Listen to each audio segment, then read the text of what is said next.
Hello, welcome to Board Deck and Dice. Today we are looking at Haunticulture, which is a prototype of a project coming to Kickstarter from Tinkerbot Games. And this is a 1 to 4 player game that will take around about 60 minutes. That's probably with 4 players, to be fair. I think it will take a lot less with less. And it is for ages 14 plus, although I think you could play this with some 10-year-olds certainly. This is how the game is set up. You have an area, depending on player count, set up to either be 3x3 or 3x4. This is set for a 2 or 3 player game. And then onto each greenhouse you place a token randomly drawn from the bag, and a token's either going to be a flower or a monument. At the top of the screen that you just can't quite see are scoring cards for your monuments. So it tells you the rules for the monument, each gnome in any position. So your first gnome costs you 1 gold and will score you 2 VP. Your second gnome costs you 2 gold but will score you 5 VP. Sorry about that. And so on and so forth. Whereas fountains will score you 20 VP if you can complete one, and always costs 2. The same thing happens for the plants, where you're told the rules. So the snapperweed, you just get minus VP, whereas the blood orange scores VP for the tiles around it. So during the game, you're trying to build onto your own personal garden. Each player will start with some gold and the same hand of cards and some tokens to show ownership if they buy cards. During the first round, you are going to be placing cards into the grid. So I might place a zombie here, and we can see that if my zombie is on its own, I just gain 1 coin, but if it completes a row of 3, I get this extra action as well, and I will be able to take any plant from around the side. So I do that there, and I take my coin into my display. Let's say the blue player then goes here, because they're silly, they get a coin, and then the yellow player thinks, well, I'll have some of that action, and they complete the 3rd zombie in a row, and lines can be diagonal or horizontal or vertical, so they would get to do both actions here. Instead of playing a card from your hand, you may discard 1 card from your hand for the rest of the game and take a special monster from the shop. These will have a cost, but they will also have different powers on, and this would count as a zombie. So say yellow had decided instead to get rid of their base zombie from the game and buy that one, they immediately then play it, and if they played it in a row, they would get the bonus. There are some different monsters than what you start with as well. For example, werewolves, mummies and that sort of thing, and they all have these different powers which can come in handy. Once everyone has played all of their cards, so let me just do it quickly, play 3 from each to simulate everyone having played all their cards. You are going to add up the rows and columns for the fright number. So we would go down, we say red's got 2, 6, and yellow's got 2. So red would get first choice from the top or the bottom greenhouse.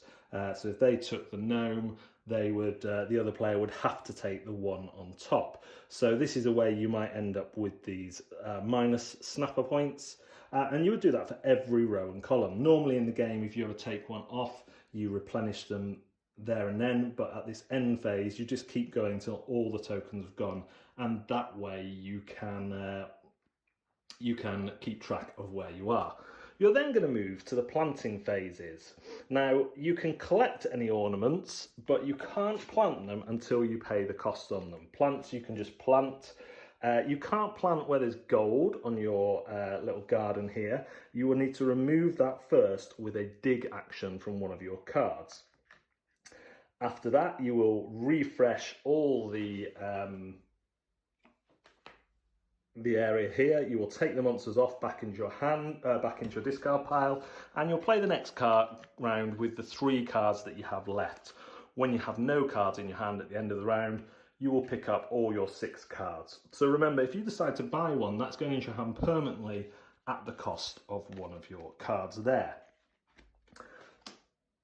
At the end of the game, you will count up your points via these scoring things up here, and at the start of the game, you will have been given a secret objective card that will give you more points, or you'll choose one from a possible 2 that are dealt to you.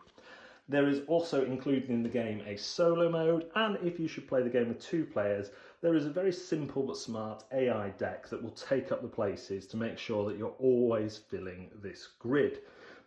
Although this is a prototype at this stage, the rules were really good and clear, and I didn't have any problems with them. The only thing I had to confirm with the team was whether diagonal lines counted as well.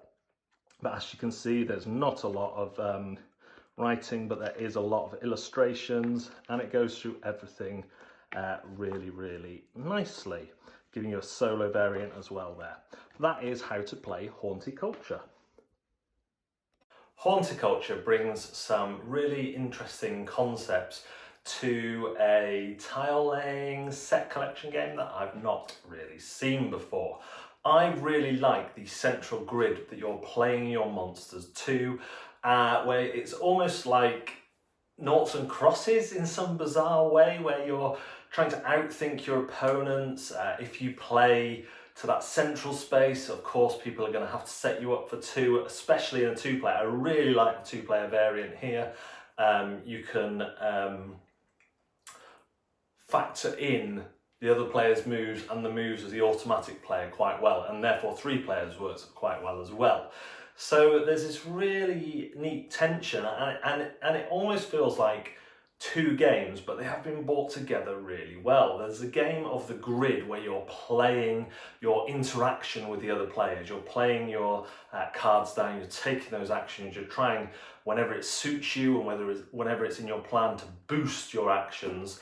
And then there's the game on your little player board of building out the best garden that you can, the most spooktastic garden that you can.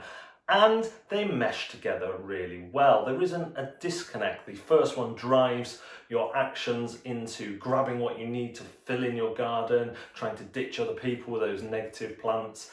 And the second is you kind of just scratch your head and go, right, I've got this stuff. What's the most optimal way of putting this together?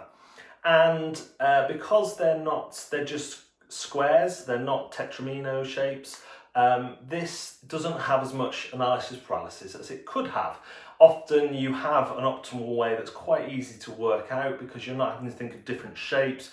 You know exactly what's going to be next to it and what could be next to it. So the playtime isn't inversely affected, and I could see the temptation to perhaps put different shape tiles in here, and I'm really glad they haven't, because it streamlines the whole thing and makes it quite nippy, quite fast. And you're all doing that bit simultaneously anyway, so the downtime is further minimised. The biggest choices you're going to have are which zombies to play at what point to enable you to get what flowers. And again, this is streamlined because you'll only have 3 in your hand, and you'll have to play all of them or have enough money to buy extra ones. And I really like that immediate kind of mini deck building.